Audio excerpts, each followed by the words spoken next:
Hello again, guys. Well, thanks for tuning in. This is going to be a regular twice a week series where I'm going to be going live and giving you guys some important hot topics that's going to hopefully make things better and improve your awareness of various issues and concerns. Today we're going to talk about a topic which has pretty much occupied me for the last 10 to 15 years. That is aesthetic treatments.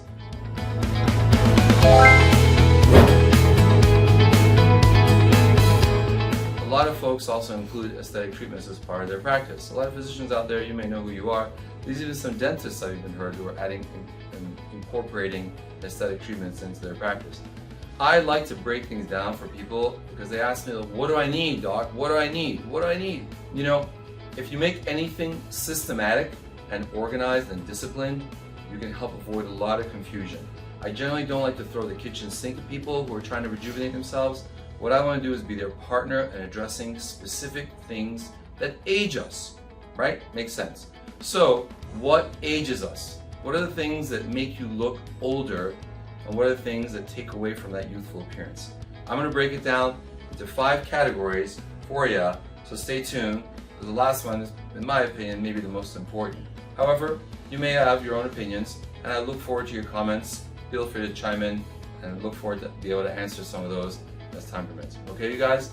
Here we go. Now, if you ever see a missing person on a milk carton, what's the first thing you do when they add the time elapsed to their age to make it look older? Wrinkles. So this is going to be wrinkles. Wrinkles age us. It doesn't matter who you are. When you add wrinkles to somebody's face, they're going to look older. Now, I like to make things a little bit oversimplified, perhaps, but it's going to be a good idea for people to understand where I'm going with this. You take a look at somebody's face. You got the eyes, you got the nose, you got the mouth. Now, it doesn't look very happy. So let me just make it a little happier. Okay, it's neutral. What are the things that we look for with wrinkles? Well, there's the top 3 areas. Now, this is a little bit of an oversimplification, but the top 3 areas. There are wrinkles in the forehead, there's wrinkles in the crow's feet, and there's wrinkles in the so-called 11s or the frown lines, right? These are all caused by muscle activity. And when muscles are overactive, they etch these lines and wrinkles to your face. So, above the nose, especially for beginners when we're teaching our courses, above the nose, we're gonna go with Botox or Dysport. As a general rule.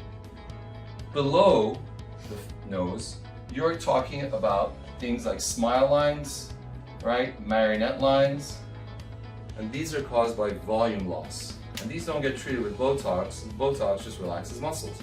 So how do you fix these lines that are appearing due to age? Well, fillers. Now, depending on what part of the world you're in, there's lots of different fillers on the market. Juvederm, and so on. These are very popular ones. Restylane family is a pretty popular family of fillers. Without getting into specifics, generally below the nose, you're going to want to replace that volume, and that's what's going to rejuvenate you, right? Question. I was told Botox helps with migraines. Is that true? Well, that's a separate issue, but it actually can. That is correct. So we see a lot of our colleagues out there who have asked me on how to administer Botox for migraines. Now, let's talk about category number 2 that ages us. Ready? Pigmentation. Now, pigmentation can be something as very simple as sun damage. You've been in the sun too long, you got that blotchy pigmentation. Sometimes it's called age spots, sunspots, whatever you want to call it. But pigmentation can occur because of lots of things. Maybe you've had acne in the past. Maybe it's left some residual pigmentation on your skin. Either way, pigmentation is a big issue for people because when you're a baby, you got no pigment. Your skin is smooth and basically blemish-free. And this is one reason why in photographs, they tend to want to Photoshop these things and get rid of that, pigmentation to rejuvenate someone. This can be treated with a wide variety of things, such as topicals, peels to get rid of the overlying skin and exfoliate it, okay, and laser treatments. Now, you have to make sure that the person treating you with lasers knows what they're doing. Not all lasers are safe for all skin types. And this is especially important because we've seen a lot of complications from people who went to get their pigmentation treated and suffered burns and scars. You gotta make sure you know what you're doing. It's like driving an 18-wheeler. If you just got your learner's permit, you're gonna not be safe on the road, all right? Category number 3, here it is, sagging skin. Now this makes sense. As you get older, you lose collagen, you lose elastin, skin starts to sag. So what do? Well, sometimes in the upper face, we lose that support structure, the scaffolding. So believe it or not, sagging skin can actually be supported with fillers, if done appropriately, or a combination of radiofrequency or lasers. You could actually treat several things simultaneously with lasers. Some lasers can treat pigmentation and sagging skin in one go. Generally speaking, they're not going to do a crazy good job with one and the other one. They're usually going to be better at treating one or the other one, but oftentimes there's a lot of overlap. So some lasers are great for sagging skin, and they might do a little bit for pigmentation and vice versa. Makes sense, right? Sagging skin is a big problem as you get older. And sometimes the treatment is just to put some filler, lift up those cheeks, for example, or lift up those temples, for example, and lift up the skin that's sagging because it's lost that scaffolding, it's lost that support, okay? Next one is gonna be skin texture. What am I talking about here? I am talking about things like irregularities, like scars, things that you've had in the past. Maybe you've had acne, maybe you've had chickenpox, maybe you had scars. And that uneven distribution on the skin ages you. It makes your skin look older and more weathered. Ultimately, you gotta make sure you're treating the right thing with the right treatment.